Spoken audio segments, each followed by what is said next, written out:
Hey there, Will Marshall here. So I've just been watching the latest Apple event, their third full event this year. So what I want to kind of do is go through this in a couple of steps. I want to sort of talk a bit about why Apple Silicon's kind of a big thing, what it is. If anyone doesn't really understand what it is, I'll give you sort of kind of a basic overview of that. Then totally go through what they announced, the hardware they announced specifically, and then sort of talk about some thoughts about what that means for the computer space, for the personal computer space as a whole. So I guess really to start, what is this Apple Silicon versus regular PC all about? What's the big deal? So all these sort of processing chips are made using a set of instructions, okay? So an architecture and a set of instructions. Now, Apple Silicon is based on an architecture known as ARM, which is named after a company called ARM Holdings. They're a British company who first developed that particular design of chip. And so they're based on this kind of instruction set for the chip called Reduced Instruction Set Computing, or RISC for short.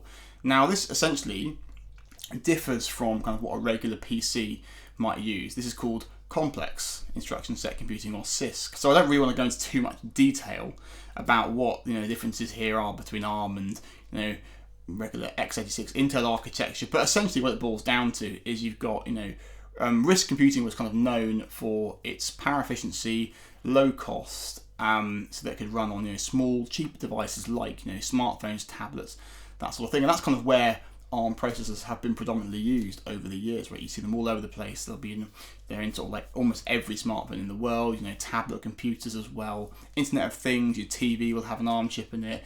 Even your fridge, if you've got a smart fridge, that'll probably have an ARM-based chip in it. Power efficiency, lower cost, but kind of at the expense of raw performance. And for raw performance, you would go towards this this complex instruction set computing, CISC, which would give you, more, I guess, it give you the extra wealth of instructions in the code that would allow you to kind of get more out of your chip for more power. And so this is kind of what what a regular PC chip is based on. It's known as x86.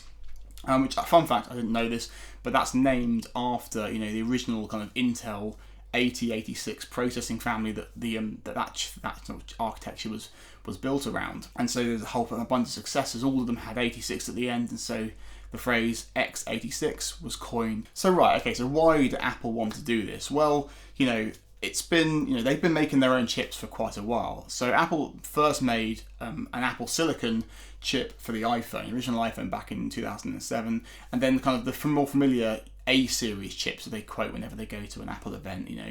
Started with the A4 back in 2010. That day we did the iPad, and then followed on with the iPhone 4 the following year, or later in that year. So then, of course, those chips have gone up, up and up and up. A4 all the way up to kind of the current, which is an A14 chip that was released and it's made its way into the iPad Air, the new variant, and all the iPhone 12s this year. So of course, given that kind of wealth of experience, Apple bought into ARM architecture a long while back. They bought a company out that could help them design and really facilitate their design all those years ago. So it was only kind of a matter of time before the processors really hit the Mac line. Okay, so the event dropped a few hours ago. Apple introduced 3 new Macs with this new Apple Silicon processor. That was an entry-level MacBook Air, an entry-level MacBook Pro, and a Mac Mini. So I think the MacBook Pro and the MacBook Air wasn't a huge surprise to see those debut when people had been looking at the analytics of how they were selling things. They hadn't refreshed the base models for a while. They've been left out of the current processor refresh, so everyone thought that was where they were going to sit in. The Mac Mini, I guess, was a little bit more of a surprise. But essentially, the whole point is these 3 devices have all got the new Apple M1 chip. I mean, it's really hard. They went through an awful lot of kind of marketing blurb in the presentation to discuss how good the chip is. But essentially, it boils down to a number of things. They've built a really efficient system on chip SoC processor here, sort of an integrated processor. It has 4 high performance cores, 4 efficiency cores, and then it has an 8-core GPU, right? And they were talking an awful lot about running sort of 3 times faster than other chips, that sort of thing. They also made the claim that the GPU was the best, integrated graphics in the world at this point. A big claim to make. We'll have to wait and see. Again, all these things will come out in tests. But that kind of moves us into the actual devices themselves. So the MacBook Air, as I say, first one, that is replacing the entry-level model, the 999 MacBook Air. They claimed it had a 3.5 times faster CPU, 5 times faster GPU. You know, it could handle multiple streams of 4K video without dropping a frame, which would be great. You know, my current MacBook Air from 2018 definitely cannot handle that, as I now know from editing video a lot more. Interestingly, the design of the MacBook Air is now completely fanless. They've removed the fan completely, so again, potentially where you're going to get kind of the slightly lower performance from this chip compared to the MacBook Pro. You know, it's not going to run at peak performance for as long. But I think the main thing, the biggest thing they talked about really was the battery life. And this is the key thing where like an ARM-based power efficient chip is going to really sort of shine through. They were sort of quoting 15 hours of web browsing and then 18 hours of video playback for the MacBook Air, which is an astonishing. You know, that's a huge, I think it's almost 6 hours more than what the current MacBook Air can be rated at. So, you know, that's really, I think, in my opinion, where the biggest performance is going to come from when you're looking at using these chips in day to day. Okay, so the Mac Mini, I think, was the biggest surprise of the bunch coming out today.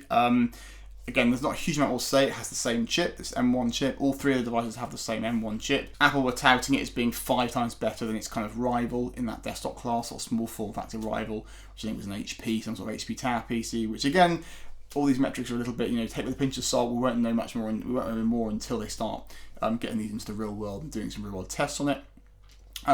It came with a good section of I/O in the back as well. You know, 2 USB-C Thunderbolt ports. You can handle up to USB 4, 2 full-size USB-A ports, and HDMI out. All these things, which are really important. They did say it could push out, you know, 4K. Was it even 6K? I don't know. They could push out, you know, over that Thunderbolt port to their Apple HDR display. You know, this huge kind of high resolution display. So that would be able to handle it, no problem with this new silicon. Okay, so finally, they announced the refresh to this base model MacBook Pro, and you might think, really, where's the performance difference going to come from here? Because, you know, I certainly thought that when I was watching it. It's the same chip, the same M1 Apple Silicon chip. You know, it has, you know, the same 8-core CPU, 4 performance, 4 efficiency cores. They were touting again 2.5 times faster CPU, 5 times faster GPU, all the same sort of numbers they were throwing us. But then this one has got an active cooling system. It has fans, unlike the MacBook Air. So what they did say is this will be able to operate at peak performance. It'll be able to operate those 4 peak cores for longer, essentially giving you the performance boost there that you're gonna, you know, that should, you know, enable it to become more of this pro-level device for video editing, photo editing, music editing, all that sort of stuff. Again, the battery life is a big point here. They claimed 17 hours of browsing and then a whopping 20 hours of video playback. That's a huge battery life. I mean, whether they hit that is a different story, but you know, they claim that was the longest battery life ever for a Mac computer, and I believe them. That's a huge battery life. And again, as I said before, I think this is really where the Apple Silicon chips in these devices are going to kind of shine through. It's their battery life and their efficiency. So all these devices actually are going to be available for pre-order today, shipping sometime next week, and then Mac OS Big Sur, which is the new update to the operating system, which was, you know, again debuted back at WWDC. I've been beta testing it on my MacBook Air for a while now. That is released as the final release on Thursday. Okay, right, so I've raced through kind of all the things that were released. It wasn't perhaps the most exciting launch of all time. We knew really what was coming. You know, a couple of laptops, Apple Silicon chips. The numbers are a little bit abstract at the moment because, you know, no one can test them and that sort of thing. But a few thoughts on what I think this kind of means for computing and in general. So I've said before in the video, I think the efficiency here, power efficiency of these chips is going to really shine through in the battery life. This is where we're going to see the biggest improvement, I think, over kind of regular, let's just say call them regular kind of personal computers, regular laptops that are using, you know, x86 chips. So I think the battery life is going to be a huge thing there. So I think this is really going to be able to offer us sort of all-day battery life, for which is, you know, something we're used to maybe on, you know, the iPad, very good battery life there. Tablets have got very good battery life. All these sort of ARM powered devices have got very good battery life. But I think this is the first time we might see that in like a mainstream Apple laptop. So the switch to ARM is not going to come without its challenges. Apple have already said it's going to be a couple of years, a 2-year process for this to kind of fully integrate across the line. There are certain challenges ahead, and we've kind of seen that already with some. I mean, Apple are not, you know, as with a lot of things, Apple aren't rarely the first to market with something new. They're not the first company to have produced a personal computer with an ARM-based chip. I mean, Microsoft sort of notably did that last year with the Microsoft Surface Pro X.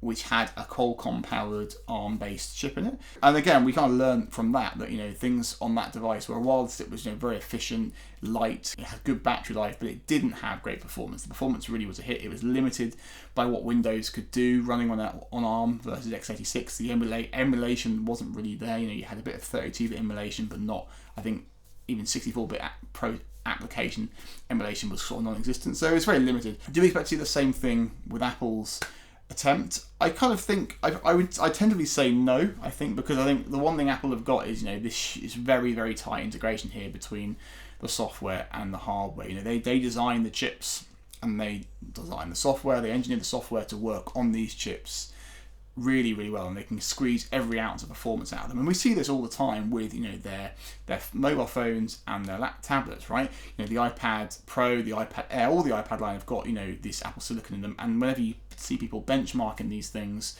against other devices, they always tout blistering speed. These chips in the iPad are besting sort of typical Intel i5 chips. Again, stressing this now, I don't really pay much store by benchmarks, to be honest. I think they're a little bit it's not really a very fair comparison when you're talking about two very different sets of software running on two very different devices, right? You can't really compare Windows running on one computer with iPadOS running on a custom designed chip for the Mac. Of course, it's going to get the most out of the processor. But what we're going to get here is that same level of integration with a full desktop class operating system in Mac OS, and that's going to be really interesting, really key.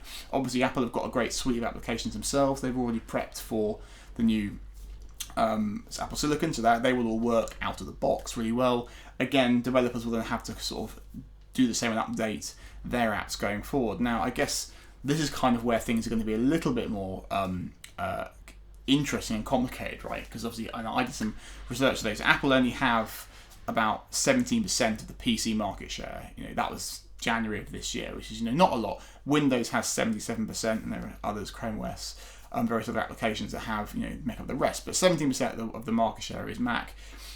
Developers are not going to kind of flock in droves to be sort of embracing rewriting all of their code for this specific architecture operating system combination, right? It's just not going to happen. Apple do have a very dedicated group of followers who use their kind of hardware. It's a very core, loyal fan base, and a lot of them are sort of rooted in creativity-based applications, things like video editing, photography processing, music production, all that sort of stuff. And there are some great players there, from Adobe.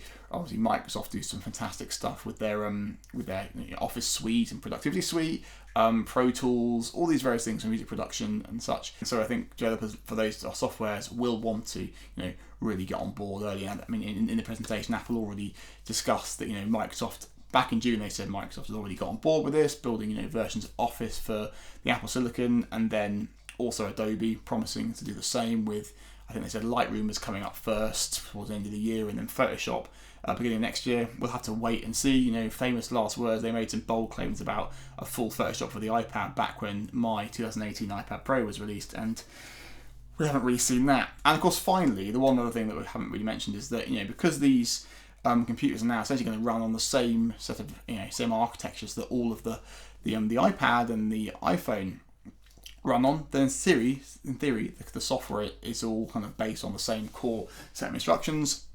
Apps can kind of be cross-compatible, so you're now going to find the ability to be able to run iPhone, iPad apps, which has this huge ecosystem they've been building up since 2008, a massive ecosystem of great software for those devices, which will now just in theory work on the Mac. So Apple aren't really the first to do this, right? Google sort of did something similar with Chrome OS when they built in Android app support a few years back, where they really expanded the amount of software you could use with Chrome OS by enabling that Android app support. So, but it's useful, and I've used a Chrome OS a few times, and I think that having that extra sort of app library available for you to find software that might work better for you, especially things like music players, video players, things like Netflix might work better in that format, and you might prefer it in that format over just watching it in the browser. I don't know, I kind of do. Okay, so let's try and wrap this up. So this has been my coverage of the Apple event, streamed from the Apple Park today. I think it's really exciting, actually. It's an exciting step for the computing industry as a whole. I think seeing such a major player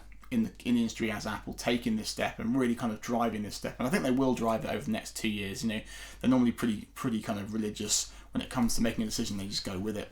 normally. So I think we will see this transition. It will happen across the entire line, and you know, I think the rest of the industry will kind of follow, and it will come with them. I think it'll be good for the industry. You know, much more efficient chips, much better battery life, power efficient machines. You know, if the software is well optimized, you know, performance should be on par, if not exceeding a lot of things, especially when, you know, people can start creating apps that really make use of that as well. Thanks everyone for watching. Please do like the video if you find it interesting. Leave any comments if you have any questions about what I've discussed. It'd be great to hear your thoughts on the new Apple Silicon Macs. Are you keen to get hold of one? I'm probably going to hold off. You know, I can't really justify upgrading my computer again, especially to one that's kind of so experimental, although I'd love to. But yeah, if you're thinking about getting an Apple Silicon Mac, please do leave a comment below. I'd love to hear your thoughts. And yeah, subscribe to the channel would be great. I really love making these videos, and I want to keep doing it, and all your support is well received. Okay, so that sort of leaves me to say one final thing. Please do stay safe in these uncertain times, and I'll catch you all in the next video. Cheers.